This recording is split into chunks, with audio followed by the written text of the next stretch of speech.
I'm very pleased to introduce one of the few members of Parliament whose record on international issues and domestic issues is absolutely outstanding in supporting the rights of people fighting against oppression and exploitation.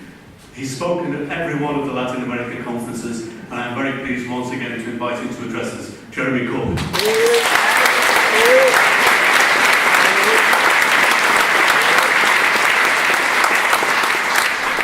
Thank you, Bernard, and it only seems like yesterday. It's a real pleasure to conclude the conference today, and what an achievement. Over 400 people here, every country represented in some form or the other, really serious and very intelligent discussions in all of the workshops, and a real sense not just of solidarity, but what we can do about it, and that really has to be the lesson today. And I'm really proud to share a platform with my very good friend Seamus Milne and his great work and the regular writing he does and the fantastic understanding he has of imperialism and the way to put across that message. To share with Céline and the problems that face the people of Ecuador. Obviously Owen and his brilliant spirit in the way of moving people forward. And I'm delighted to share a platform with Alicia Castro. I first met Alicia when she was a trade union representative at an international transport workers conference here in London. We've got along very well ever since. And I hope you listened very carefully to what she said, and I hope you'll reflect upon it. I was against the war in the Falklands in 1982. It was a grotesque waste of life by a corrupt and bankrupt regime against a corrupt and bankrupt British government. It was literally the And I don't want us to descend into another one of those crazy conflicts of flag-waving nonsense in a world where we need talks, we need discussion, we need negotiations, and we need to share the precious resources that fuel this planet, not destroy each other in some mad form. So listen very carefully to what she said, and let's open our hand in solidarity to the people of Argentina that are trying to overcome poverty and trying to develop a path of solidarity with the other nations of Latin America, and that surely is what this conference is really about today. Now, on Monday we're going to have, I suspect, some double standards in Parliament. Never happened before, I know. There's going to be tributes to the late, great Nelson Mandela. Well, I'll be there, and I'll make my tribute for a man that suffered and a man that strove to bring about a multiracial world, and a world not based on war, but based on justice, a world not based on multinational corporations, but a world based on sharing. And I will have to close my ears at the unbelievable levels of hypocrisy that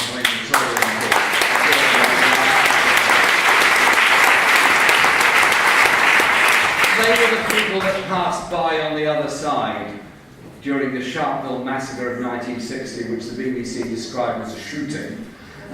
They were the people that passed by when Steve Biko and others were killed. They were the people that had nothing to say during that period. So I think they should continue that policy and say nothing now.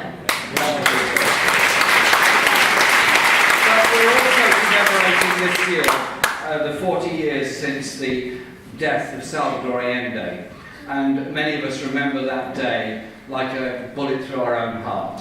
We stood in solidarity with the people of Chile. The attempts by the Popular Unity government to provide milk for children for the first time, indigenous rights for the Mapuche people, to challenge the power of multinational corporations. And that government was defeated by the CIA, defeated by the coup, defeated by multinational big business, and the people of Chile became a laboratory, an experiment in neoliberal economics, which has so disfigured the lives of millions throughout Latin America. And the same policies are now being used against the people of Greece, the people of Portugal, and all those countries that are standing against the But the tactics don't really change, the language somewhat. Venezuela has shown things can be different. Venezuela has shown that it is possible to conquer poverty, it is possible to redistribute wealth. The destabilization that Venezuela is now suffering is eerily reminiscent of the way in which the food queues were created in Chile just ahead of the local elections a few months before the coup. And when the people of Chile, nevertheless, still voted for popular unity, despite the shortages and despite the contrived inflation, the coup took place, because they knew the people of Chile were not going to be defeated by electoral means. They had to be defeated by military means. Ultimately, the military were defeated. Ultimately, who do we remember but Salvador Allende? Who do we remember but Victor Jara and all those that stood up? Who do we salute in Venezuela? Those that are trying to destroy democracy, or those such as Chavez and Maduro who are standing up for democracy and the people of Venezuela?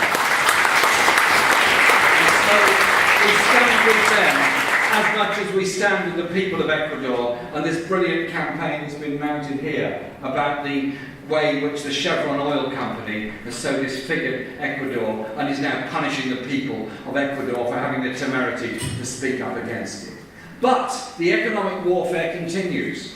I was in Parliament last week, well, I'm there every day, and we were debating. It sounds very, very obscure, but it's not obscure at all. It's actually central to everything we're saying at the present time. We were debating in a statutory instrument committee the EU trade agreement with Peru and Colombia. It might sound really obscure, but trust me, it is not. These trade agreements are very, very significant.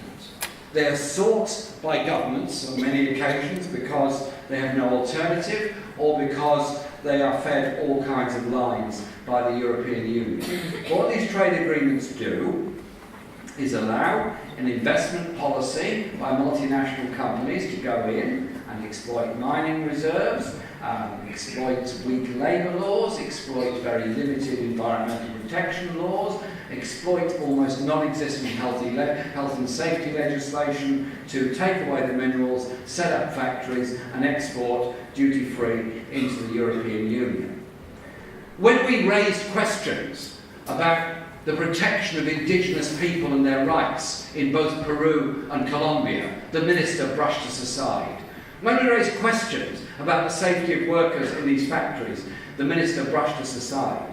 And then I raised the question of the parallel of the NAFTA trade agreement between Canada, the USA and Mexico. And what has the result of that been?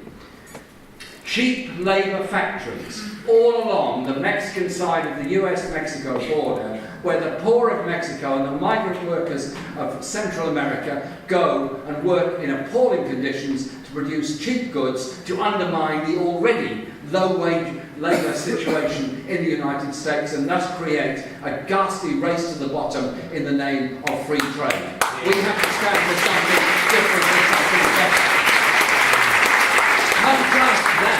Contrast that with the Alba Pact and what it seeks to achieve between Venezuela, Bolivia, Ecuador, Nicaragua, what it seeks to achieve in closing the gap between rich and poor, in creating conditions of trade which include better healthcare, better education, better distribution of wealth, that includes a more equal society, an aspiration to something different with the EU trade agreements and their so-called human rights clauses. So when I asked, where is the monitoring arrangement for the human rights clauses, they said, well, we'll obviously look into it, and we don't think there should be any abuses of human rights. I agree. I don't think there should be any abuses of human rights. I don't think trade union leaders should be shot for standing up for their workers' rights. I don't think people should be shot for demanding protection of their indigenous lands. But they are. But they will be. And they know that at the end of the day,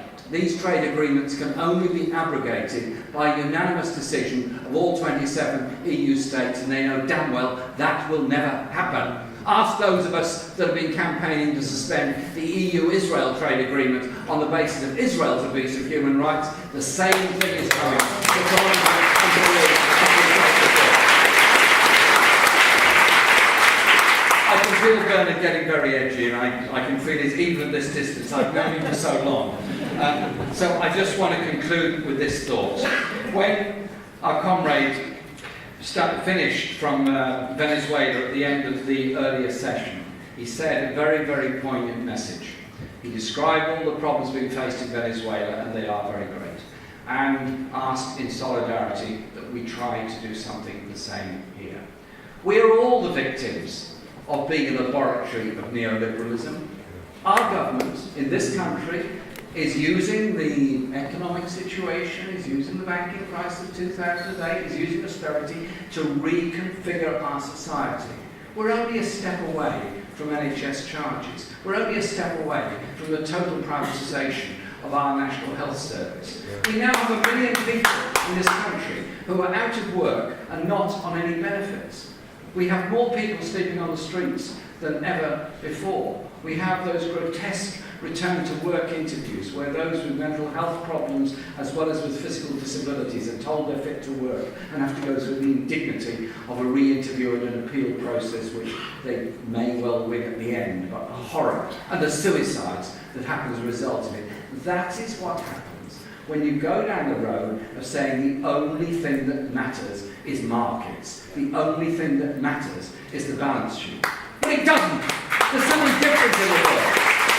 I don't want a world at war. I don't want a world that destroys all its natural resources. How do you prevent both those things happening?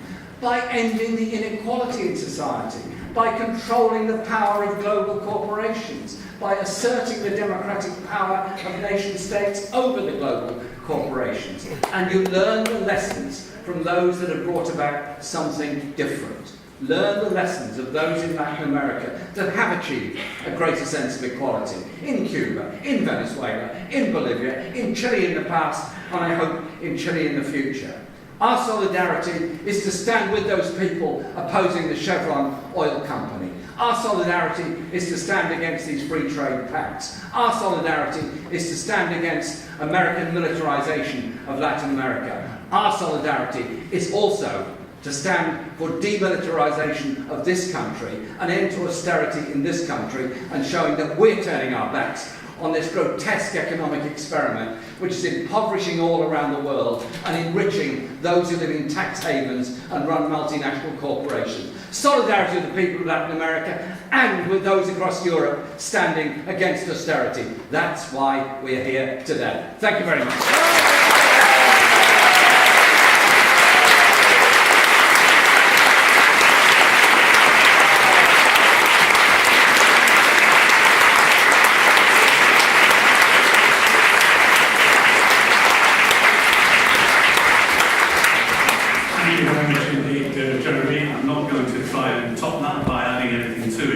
Other than to say that there's been a clear invitation from all of the panel for you to become involved in the solidarity work with all of the campaigns who are represented here today.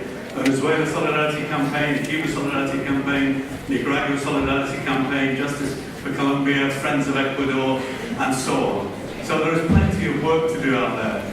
And I'd echo and share the views expressed that it's not only a matter of focusing on the actions of the United States imperialists and what they're doing, but also keeping a sharp eye on what the British imperialists are up to.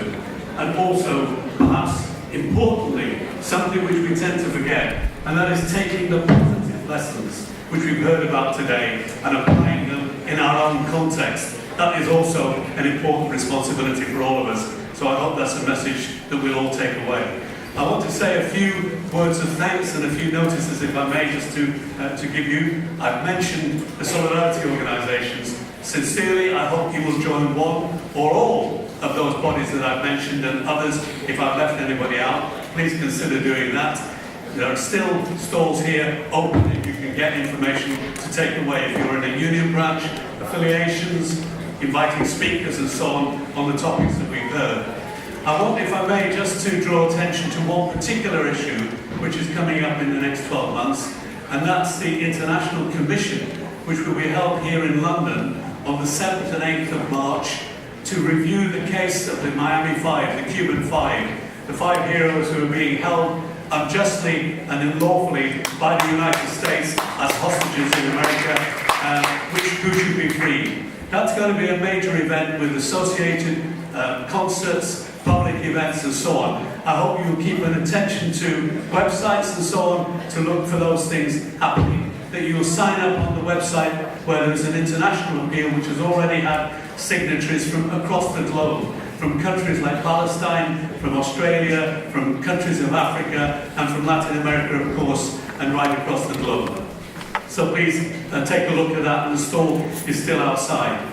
A reminder that we have the fiesta this evening, which is a really wonderful event. Carlos Fonseca and Jeremy will be addressing you, speaking at that event, so I hope you will come.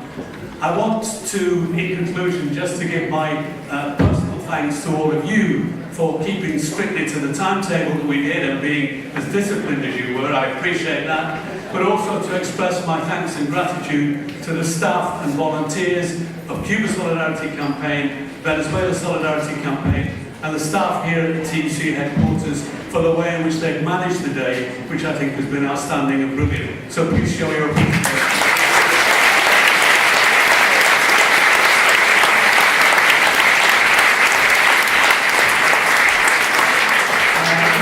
I hope to see you at the fiesta, but you've been invited to become involved in the activities that people have talked about this day, and I hope that you will do. We have a challenge on our hands that the neoliberal and policies of the imperialists are advancing across Europe and are threatening still in many countries across the globe. This is one part of that struggle, and I hope you will join in. Thank you very much for coming today.